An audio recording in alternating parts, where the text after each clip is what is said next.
नमस्कार, आपका हमारे न्यूज चैनल UK24 न्यूज में स्वागत है। ऋषिकेश में एक माह में 60 जहरीले सांपों का रेस्क्यू, किचन, बाइक और छत की सीलिंग को बनाया ठिकाना। शहर के आसपास के इलाकों में ही रहकर यदि आप स्कूटी और बाइक चलाते हैं तो सावधान हो जाइए। आपकी एक हल्की सी लापरवाही आपको मौत की नींद सुला सकती है, क्योंकि इन दोनों सांपों ने जंगल को छोड़कर लोगों के घरों और दोपहिया वाहनों को अपना नया ठिकाना बनाया। सुनने में जरा अजीब है, लेकिन यह हकीकत है। लाभांश नहीं मिलने से सस्ता गल्ला विक्रेताओं में आक्रोश, 100 करोड़ से अधिक का बकाया।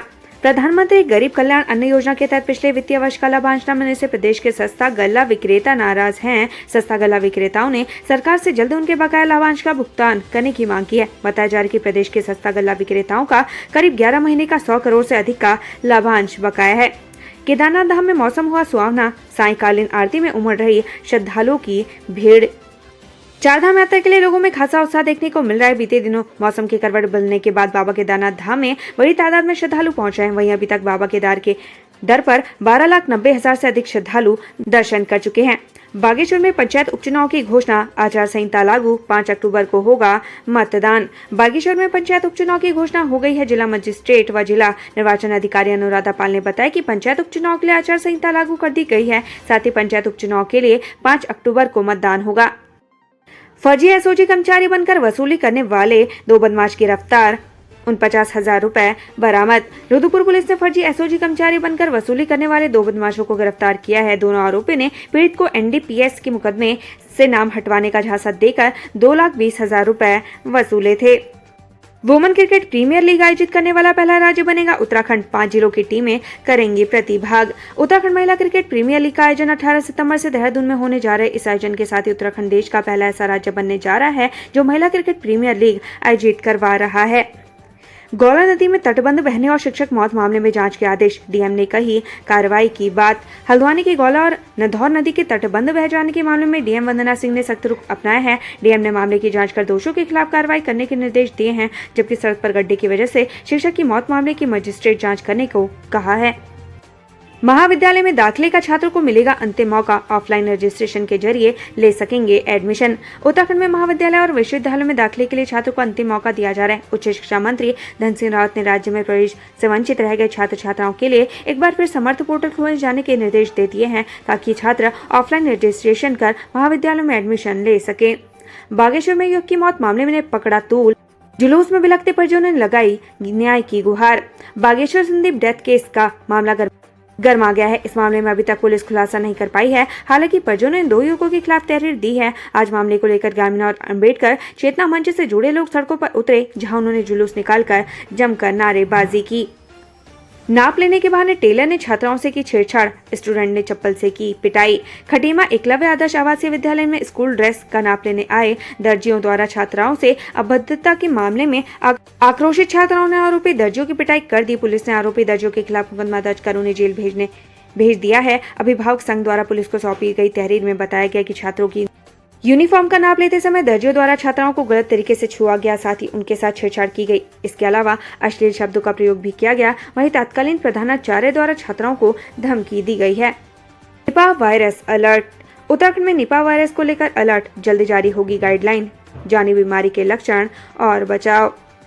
केरल में निपाह वायरस तेजी से पैर पसार है। अभी तक केरल में निपाह से 2 लोगों की मौत हो चुकी है, जबकि निपाह वायरस से 5 लोग संक्रमित हो चुके हैं। इतना ही नहीं, 9 साल के बच्चे की हालत गंभीर बनी हुई है। केरल में निपाह वायरस के फैलने की आशंका के बीच केरल सरकार ने 7 गांवों के स्कूल और बैंक को बंद रखने के आदेश भी जारी कर दिए हैं। केरल में फैले निपाह वायरस को लेकर उत्तराखंड सरकार भी अलर्ट हो गई है।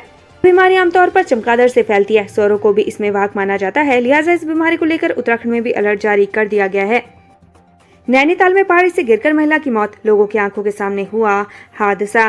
पहाड़ों में लोगों की जिंदगी पर हर समय मौत का साया बना रहता है। कभी पहाड़ दरक जाते हैं तो कभी भूस्खलन, तो कभी उनके साथ हादसा हो जाता है, जिसके चलते ग्रामीणों का जीवन यापन करना भारी रहता है। ऐसा ही एक मामला नैनीताल के मंगोली गांव से सामने आया। यहाँ मवेशियों के लिए घास लेने गई एक महिला की खाई में गिर कर मौत हो गई। महिला को खाई में गिरता देख मौके पर मौजूद लोगों के होश उड़ गए। आनंद फानन में ग्रामीणों की मदद से महिला को खाई से बाहर निकाला गया और नैनीताल के BD पांडे अस्पताल पहुंचाया गया, जहां डॉक्टर ने महिला को मृत घोषित कर दिया।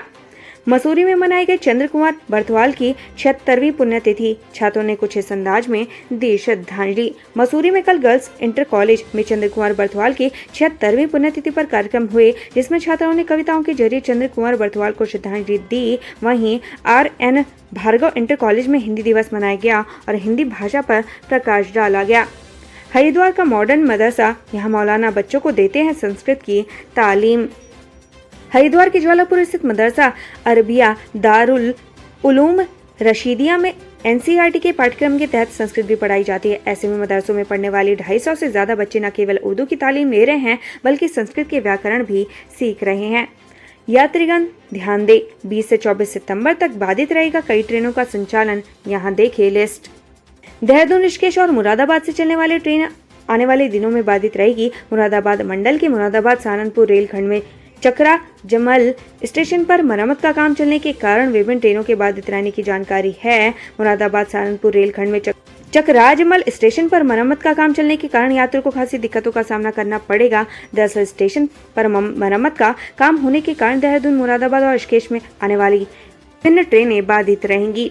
देहरादून में डेंगू के बढ़ते मरीजों ने बढ़ाई सरकार की चिंता। कांग्रेस के सर्वे ने नगर निगम को ठहराया दोषी। उत्तराखंड में डेंगू के मामले लगातार बढ़ रहे हैं। पिछले कुछ दिनों से देहरादून के दून अस्पताल में रोजाना 50 से अधिक मरीज डेंगू संक्रमित मिल रहे हैं। डेंगू से सबसे ज्यादा प्रभावित देहरादून जिला है। दूसरी तरफ डेंगू के बढ़ते मामलों को लेकर विपक्ष सरकार पर हर तरफ से हमला कर रहा है। गुरुवार को कांग्रेस ने दून का गुनाहगार कौन अभियान के तहत डेंगू को लेकर सर्वे किया और सर्वे का डेटा मीडिया के साथ साझा किया। जल्दी शुरू होगा श्रीनगर पौड़ी खिरसू पर्यटन सर्किट का निर्माण कार्य, धन सिंह रावत ने दिए निर्देश। देहरादून में कैबिनेट मंत्री डॉक्टर धन सिंह रावत ने GMVN और अधिशासी अभियंता के साथ बैठक की। मीटिंग में उन्होंने पर्यटन सर्किट का कार्य शीघ्र शुरू कर मंदिरों को पहाड़ी शैली में बनाने के निर्देश दिए। रोजगार का हाल। उत्तराखंड में बढ़ रही बेरोजगारी की फौज। 1.5 साल में मात्र 4,429 युवाओं को मिला रोजगार। उत्तराखंड में बेरोजगारी एक गंभीर समस्या बनी हुई है। सूबे के युवा दिल्ली, मुंबई, उत्तर प्रदेश समेत अन्य राज्यों में काम करने को मजबूर हैं। अपने राज्य छोड़ दूसरे प्रांतों में काम करने की तलाश में जा रहे युवाओं की वजह से पलायन हो रहा है, जो सरकार के लिए एक बड़ी चुनौती बनी हुई है। इन सबके इतर सरकार युवाओं को रोजगार देने की बात कह रही है, लेकिन हाल ये है कि सूबे में बेरोजगारों की संख्या लाखों में है, तो रोजगार गिनती भर युवाओं को मिला है। इसकी तस्दीक आंकड़े दे रहे हैं। बागेश्वर उपचुनाव के परिणामों से इंडिया गठबंधन में रार। कांग्रेस सपा के नेताओं के बीच जुबानी जंग तेज।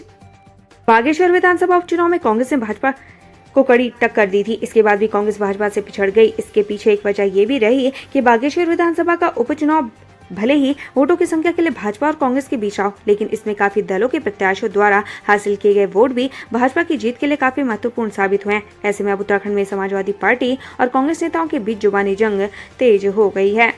कैमोना सोसाइटी फ्रॉड मामले में संचालक को 5 साल की कठोर कारावास, 2 आरोपियों को 3-3 साल की सजा। बहुचर्चित कैमोना कोऑपरेटिव सोसाइटी के नाम पर धोखाधड़ी मामले में कोर्ट ने सजा सुनाई है। मामले में संचालक को 5 साल की कठोर कारावास की सजा के साथ 50,000 रुपए का जुर्माना भरना होगा, तो वहीं अन्य 2 आरोपियों को 3-3 साल की सजा काटनी होगी। इन आरोपियों ने बागेश्वर समेत अन्य जिलों की भोली भाली जनता को ज्यादा ब्याज का प्रलोभन देकर लाखों रुपए की धोखाधड़ी की थी। धामी सरकार की अतिक्रमण मुक्त कार्रवाई पर केंद्रीय मंत्री ने उठाए सवाल, अधिकारियों पर फोड़ा ठीकरा। अजय भट्ट ने उत्तराखंड में अतिक्रमण हटाने की कार्रवाई को अधिकारियों की मनमानी बताया है। उन्होंने कहा कि अतिक्रमण हटाने के नाम पर कुछ अधिकारी बिल्कुल गलत कर रहे हैं। ऐसे में केंद्रीय राज्य मंत्री ने अपनी सरकार की कार्रवाई को सवालों के कटघरे में खड़ा कर दिया है।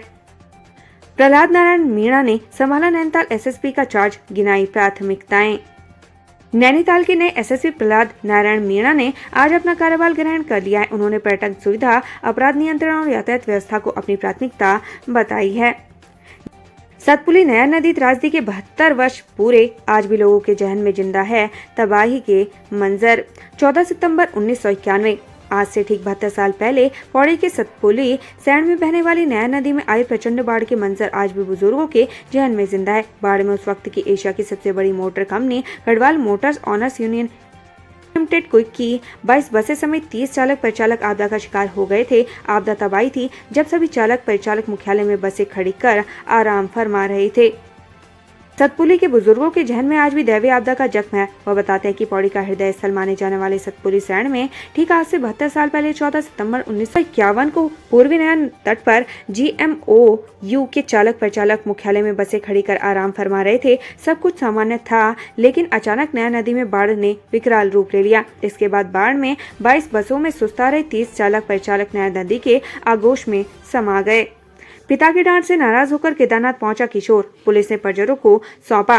पिता की डांट से नाराज होकर एक 14 साल का किशोर सीधे केदारनाथ पहुंच गया, जिसे अब रुद्रप्रयाग पुलिस ने परिजनों को सौंप दिया। इतना ही नहीं, परिजन बेटे के गुमशुदगी भी दर्ज करा चुके थे और काफी परेशान थे, लेकिन रुद्रप्रयाग पुलिस ने उनके बेटे को मिलाकर उनके चेहरे पर मुस्कान लौट आई है। बस 15 दिन और इंतजार, चकाचक हो जाएगा खस्ताल चक्राता मसूरी मोटर मार्ग। चक्राता मसूरी मोटर मार्ग की मरम्मत का काम जल्दी शुरू होने वाला है। लंबे समय से स्थानीय लोग चक्राता मसूरी मोटर मार्ग के गड्ढे भरने की मांग कर रहे हैं। चक्राता मसूरी मोटर मार्ग की हालत का अंदाजा इसी से लगाया जा सकता है कि सड़क पर गाड़ी चलाना मतलब जान जोखिम में डालना है। उत्तराखंड से संबंधित ऐसी ही खबरें पाने के लिए हमारे चैनल को लाइक व सब्सक्राइब जरूर करें। धन्यवाद।